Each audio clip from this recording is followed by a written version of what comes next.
Hey, and thank you for once again clicking play. I want to tell you a story today. I've been really looking forward to doing the video about the game I'm going to show you today, but I've needed to be in the right mood to tell the story behind when I originally bought it.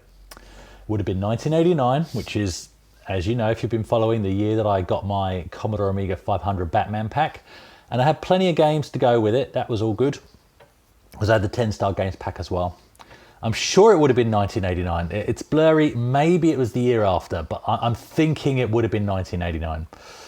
So after that trip where we collected the Batman pack from London with that wonderful pack, then towards Christmas time, see, being a November child, it was always very good because when we went Christmas shopping in December, I always still had a bit of money to spend, which was nice. This is why I'm really not sure if it was 89 or it's still 89 or 90, but I think it was, because I think the game I'm going to show you today was one of the first games I then added to that initial pack. So we were in London Christmas shopping, which wasn't where we would often go Christmas shopping. And what I remember, I mean, I would have been 16 or whatever, all I remember about that Christmas shopping trip was, if you've never done Christmas shopping in London, bit different during the current times, I'm sure, but ordinarily you go where everybody else is going because it is literally like a river of people. You know, it's dark because it is dark at Christmas time in the UK. I really miss that. And visited several stores, and I was always very careful about what I spent my money on because money wasn't easy to come by. So I visited several shops. And what I remember was I ended up looking at several things, trying to decide what I was going to buy with my money that I had on me. And I ended up saying, no, I need to go back to that Virgin shop. So it wasn't the Virgin Mega store. It was a smaller Virgin record store, and they had a very small, right at the back near the counter. I can remember it. You go in the store, you got the counter at the back end of the store, and then you've got some computer games down on that right-hand side there. And they had a game there. So after looking around, I'd seen it once and I'd looked around London and I decided I needed to go. And we ran to get there before it shut. Now, let's go back to this. Because I believe the decision I made on that day must have been based on this magazine, which was one of the first Amiga format issues I got. Issue 3 from October. So I bought this before I actually got my hands on an Amiga. But if I open up to where I've placed a bookmark, and on page 42 and 43 we have a wonderful review of F16 Combat Pilot. I can say without almost a shadow of a doubt, this must have been in my mind when I was choosing that day. I loved F18 Interceptor, as you're seeing emulated on a screen here. And F18 includes the F16 Falcon, which, if you've bothered to choose it in F18, you would have learned, as I did back in the day, it's actually faster than the F18. The F16 is actually a faster machine. F18 was great, but there are a few things that make it a little bit simple. It's always a nice, bright, sunny day. The sun is always out. There's no clouds. There's usually not really much shooting at you from the ground at all. And it's a bit forgiving if we're honest.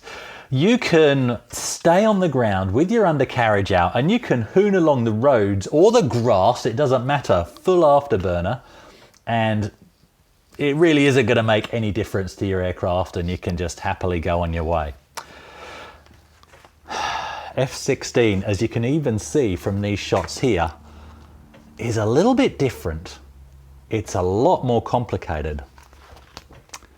You choose your loadouts for a start. What's this? What is that? We didn't get anything like that in F18. So, I'm very happy. Oh, by the way, Amiga format in 1989 gave it 94%. Graphics 8, sound 5, intellect 5, whatever that means, and addiction 8. Overall score of 94%. High praise indeed. High praise indeed from Amiga format. And here's my repurchased copy of the game that I shared with you in a pickups video not too long ago. Remember this box so well. Right, let's have a look. What's in the box? Get the wonderful magazine out the way. F16 Combat Pilot, front of the box. And as you can see here, it says Amiga 500, 1000 and 2000. Those were the only ones around at the time, I believe. 512K minimum, so it didn't require any RAM expansion, and a joystick is optional. Originally, this person, that probably was what I paid for mine actually, $24.95 sounds about right. And I do believe mine had this European Computer Leisure winner. Best Flight Simulator, that's what that says. Awards 90. Well, maybe that, if mine did have this sticker, well, that tells us then, doesn't it? I got mine in 1990, not 1989, so it would have been the year afterwards. It kind of makes sense. I don't think the family were forthcoming with giving me more money after I got the Batman pack itself. I still think I got it the same year, so maybe mine didn't have the sticker. Who knows? Not important. That's only my story. That I'm trying to piece together. The F16. More about the F16 as we get into the game. Definitely more about the F16. Screenshots on the back. This time it's for real. Take control of the world's finest multi-role aircraft, from the ground attack to air interception, tactics, combat maneuvers, all are captured completely by F-16 Combat Pilot. Well, that sounds impressive. And if you really want to, you can then read that in German, I think, and maybe Italian, I'm not sure. So there we go, by digital integration. And let's have a look inside the box. So, as is normal, we of course have the disc, which we shall check. This is what I do with discs, by the way. A quick visual check. Is there any mold? Can't see any. Both sides. And the other thing I tend to do is I will quickly just put my hand on there and just see, and just have a feel. Does it feel gritty? Does it stick? This feels fine. This feels absolutely fine. Was advertised as tested to load, so I'm confident. I really hope it works. Oh dear. The manual. Why am I pausing and sighing about a manual? Look at the size of it. Look at it. It's a thing of beauty. It's one of the best manuals in all the flight sims I ever had. How many pages? 103 pages. And the reason why I'm going straight to the back is not because that's where the toys are, because that would be the Argos catalogue.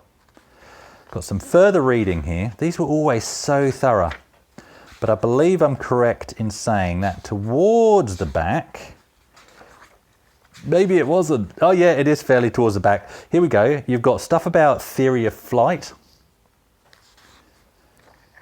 Here.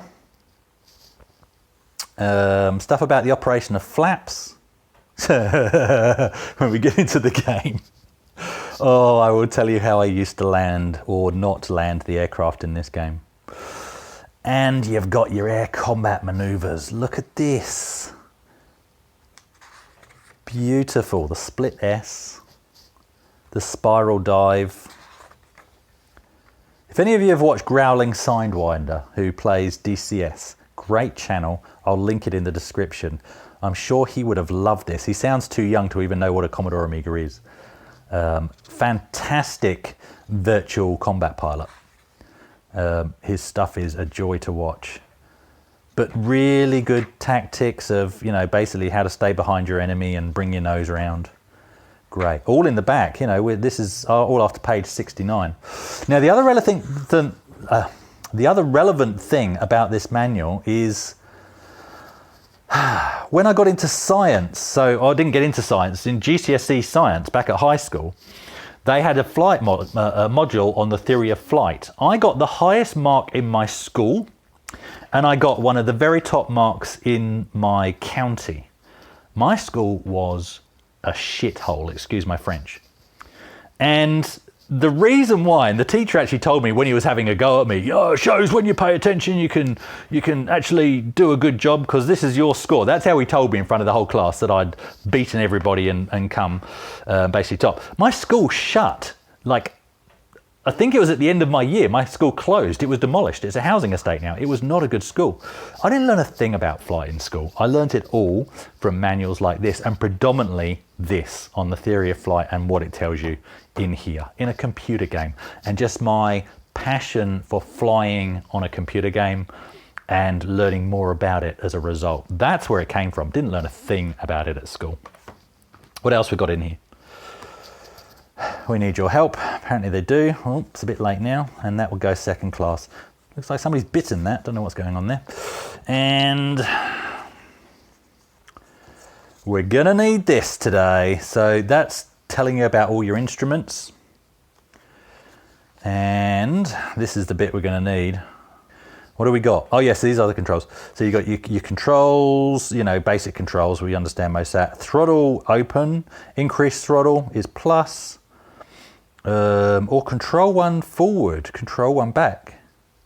Maybe you can plug two joysticks in. There'll be a follow-up. I'm not going to do that today, and I never tried that back in the day. Maybe you can actually use two joysticks. That would be fantastic.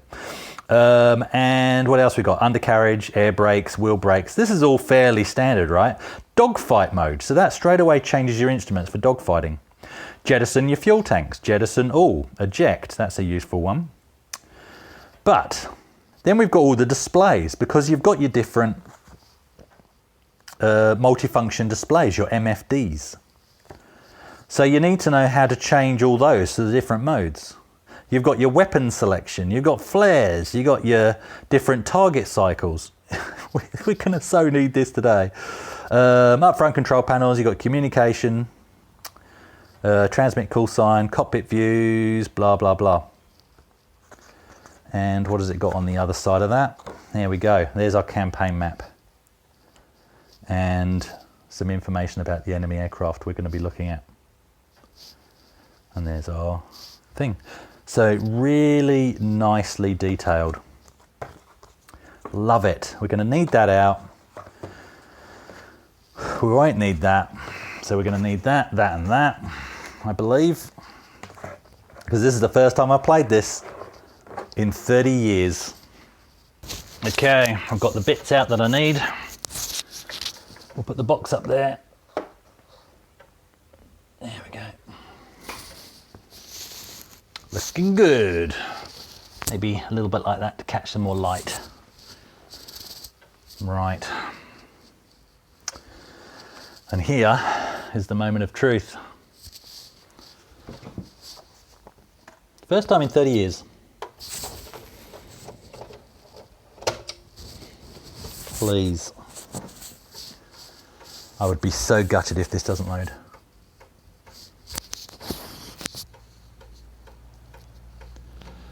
I've installed the QuickShot 2 today.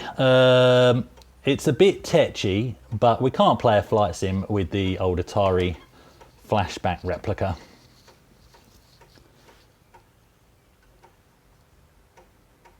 That's...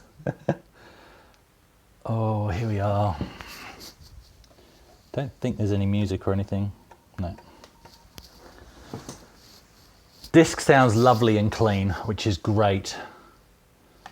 English. Weapon data, aircraft data.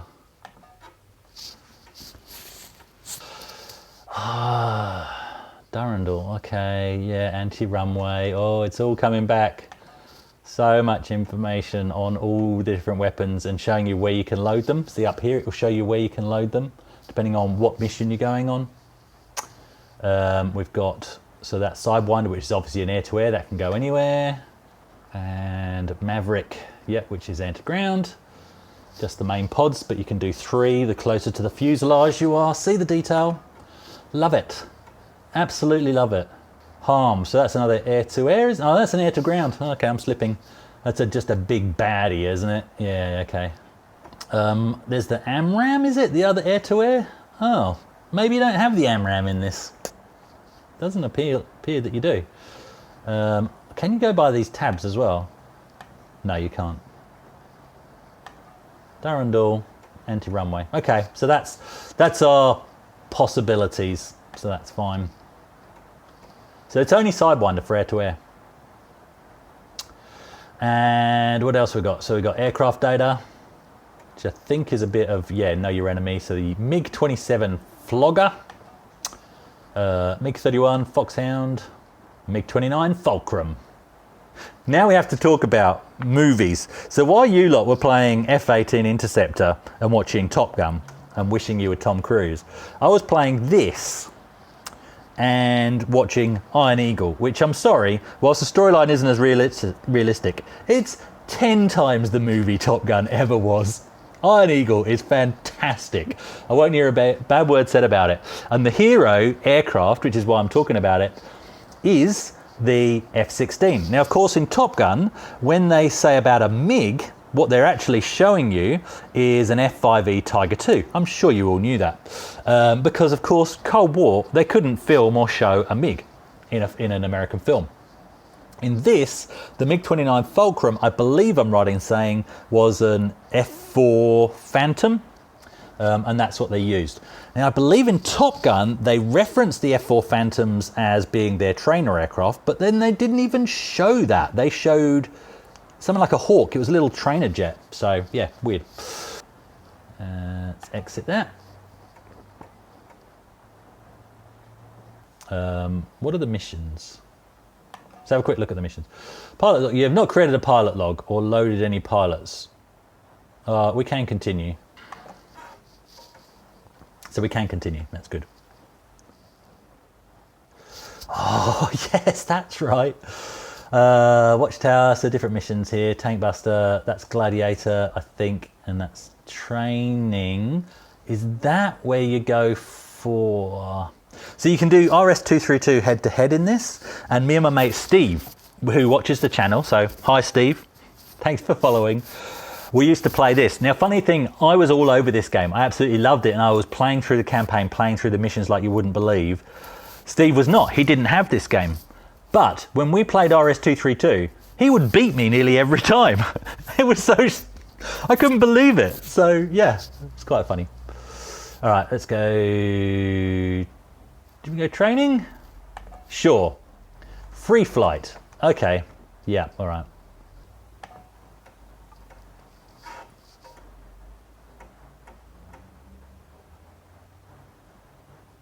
The map. Look at it. Look at it. A day with no wind, no turbulence and no cloud. Oh, yes. Okay, that'll come in useful because I want to show you some stuff later on. We'll just go with how it is for now. That's where we can actually pick. Now, it's set us up by default, so I'll probably leave it. But that's where you can set what you have on each pod. See, what are those? Hang on, hang on. Those look like AMRAAMs. Swear they had AMRAAMs. AMRAAM! I knew you had them. I knew you had them. Now that's an air to, and that's what that is. That's what that is. So that's I think that's a longer range air-to-air missile. I knew it. Just wasn't in the other section. And you've got your Sidewinders there. These look like Mavericks to me. Let's just go to our Mavericks. And they're the Mavericks. There we go. Maverick. Beautiful. Oh, the stuff that sticks in your head. Oh, it's crazy. It's absolutely crazy. Blah, blah, blah. Any targets? We don't... Tank battalions. Oh, there are some stuff around. Military base. Oh, we can add them all in. Command centres. SAM sites. Fuel depots. Power stations. Complex factories. Right. Everything's there. Everything. That's right. You can set your waypoints. So I believe this is our air base here. And then you can actually create a waypoint. And your instruments will tell you where to go when you set the waypoints. Right, so this is the first takeoff in 30 years. I'm going to need this. And I don't need that. I need that.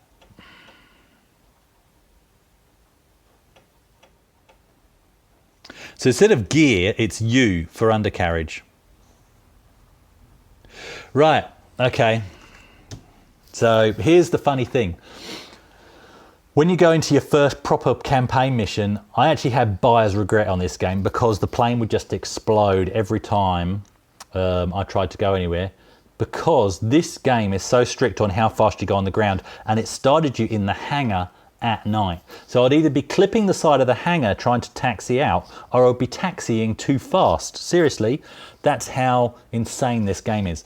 Now, if I remember correctly, where's my brake? Wheel brakes. So I think I want wheel brakes on. I'm in IFF. No, I don't want to be in IFF. We're in this, and I don't know how you get out of that. Oh, stupid me, it's the copy protection. Page 34, paragraph 2, word 7. That's the copy protection. Dumbass. Right, page 32. Ah, yes. The good old copy protection. 1, 2. 1, 2, 3, 4, 5, 6, 7. Will. Hey, we're in. Right, now I think we want wheel brakes on. Are they on? I don't know. Are they off? Are they on? Who knows? We want to put the throttle up, so I'm just going to slam it open. I'm going to take the wheel brakes off.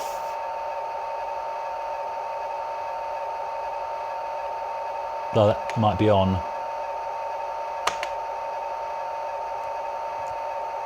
Air brakes. We're not going anywhere.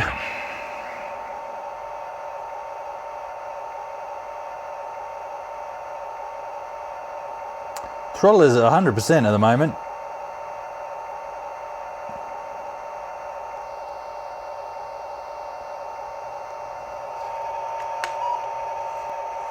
Yeah. How do we eject? Control and E.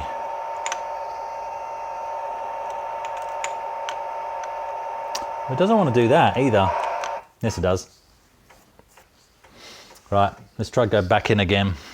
Right, hold wheel brakes on.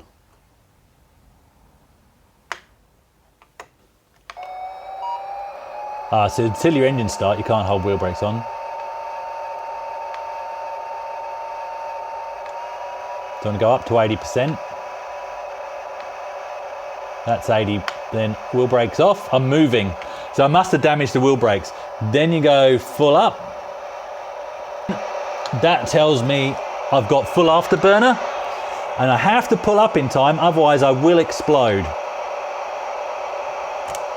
Oh, come on, pull up. The joystick's not working.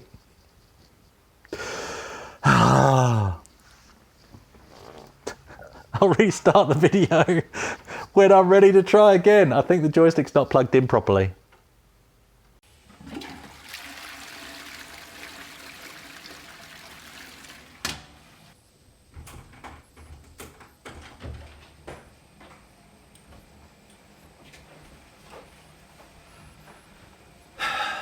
Okay, good to go now. Right, so here we go. 60% up to 80%. Oh, 80%. Wheel brakes off. Up to full throttle. Up to afterburner. Right, and with a working joystick, we should be able to take off. Undercarriage up. Undercarriage is up. So, looking around, got behind. You've also got, so left, you can see your throttle, and you see your throttle hand move, so that's quite nice. And right, the stick doesn't move, but what do you expect?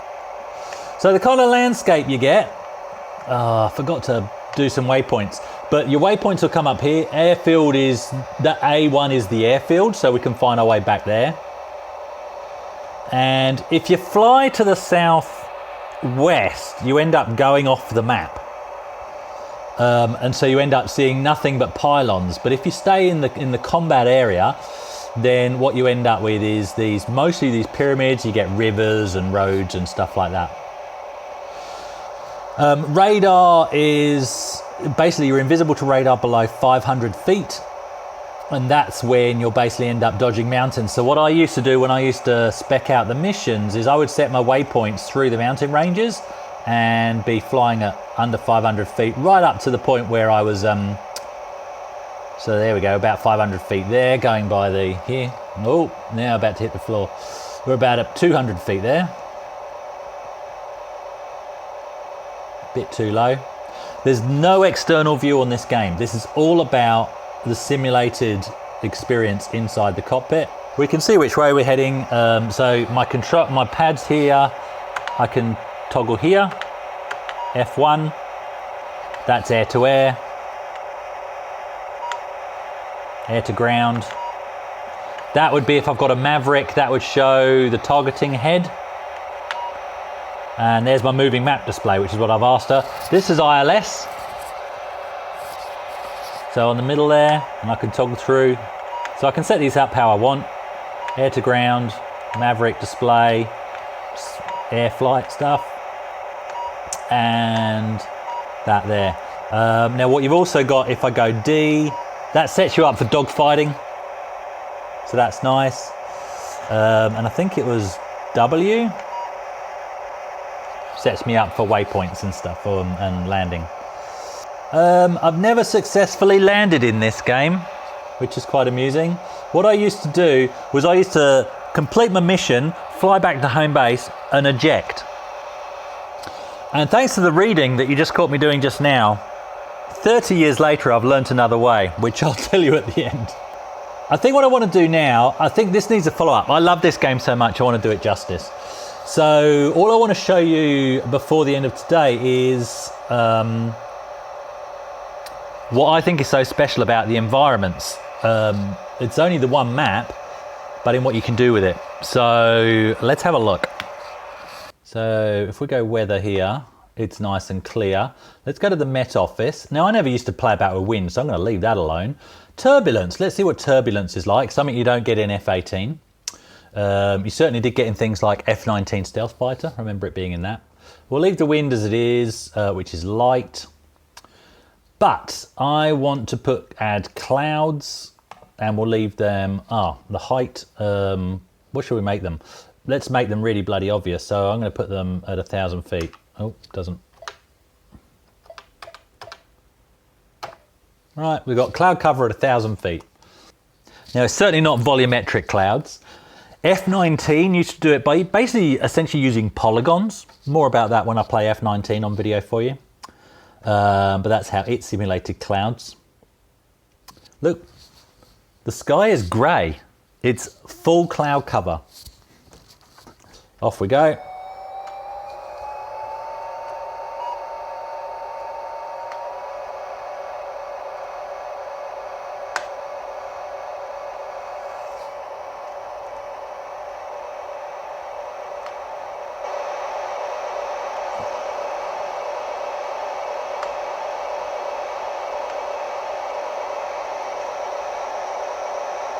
Right, let's take off.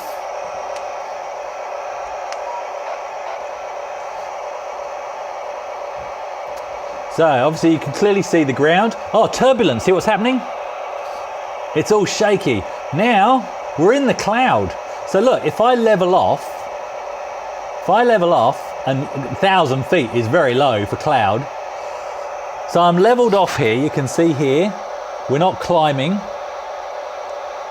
And it's just all grey. So you end up having to fly by your instruments, which is fantastic.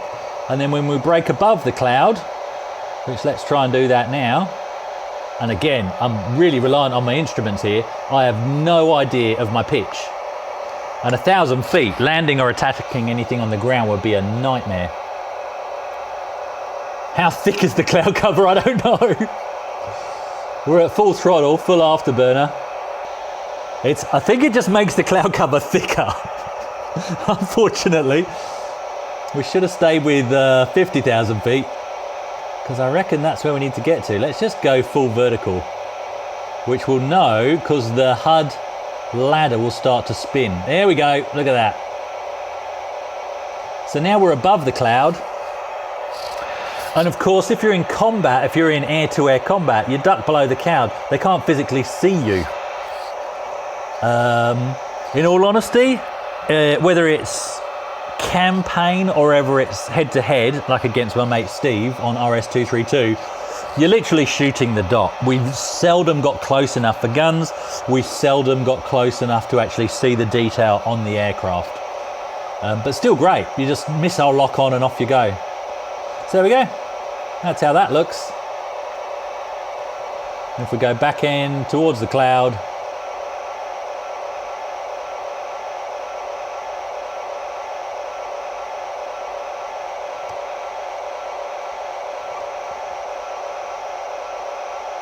now I'm in the cloud. Now, this is going to have to be some skillful stuff here. Oh, let's pull up, pull up. Oh, that was a 1,000-foot cloud cover, and I pulled up just before hitting the ground. Oh, that couldn't have gone better. Let's have a look at what nighttime flying looks like. And this is nighttime. And I swear, when I first got this game, that 1989, 1990, subject to confirmation. I'm pretty sure I just jumped straight into a campaign mission, and it started me off in the hangar, like I said before, and at night. And this is what I was met with. So everything glowing red on the control here. And you've just got green here and not a lot else. You've got some yellow dots over here. So if I look to the left and right, just some yellow dots. That's all I've got, because it's night. And that really instantly hits you. That's why a HUD is so important in a military aircraft. At night time, that's where you see, and everything else is down to your instrumentation. I've turned cloud cover off. Oops, I kept my wheel brake on there. That wasn't right.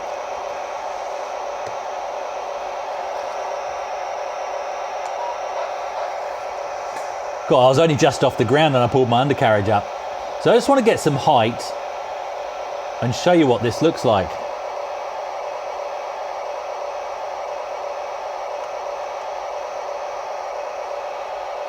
Because I think it's fantastic. That's the runway.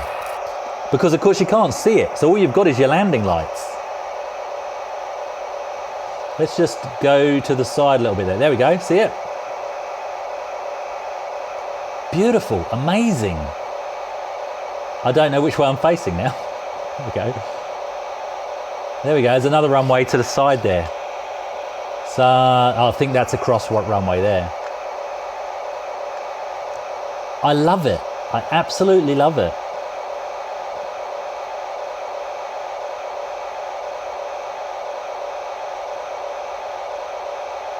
I don't know what I've done there somehow.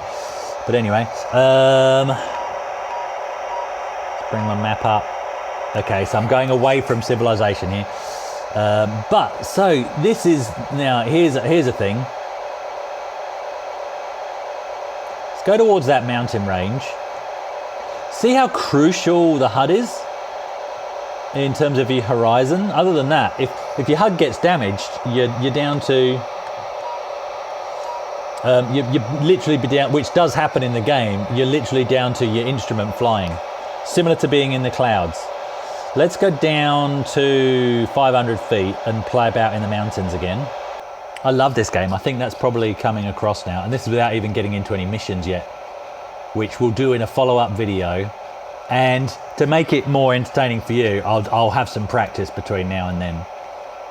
Right, so if we get, we're about 1,000 feet, and look, outside of the, notice how the clipping is fine. Did you see that?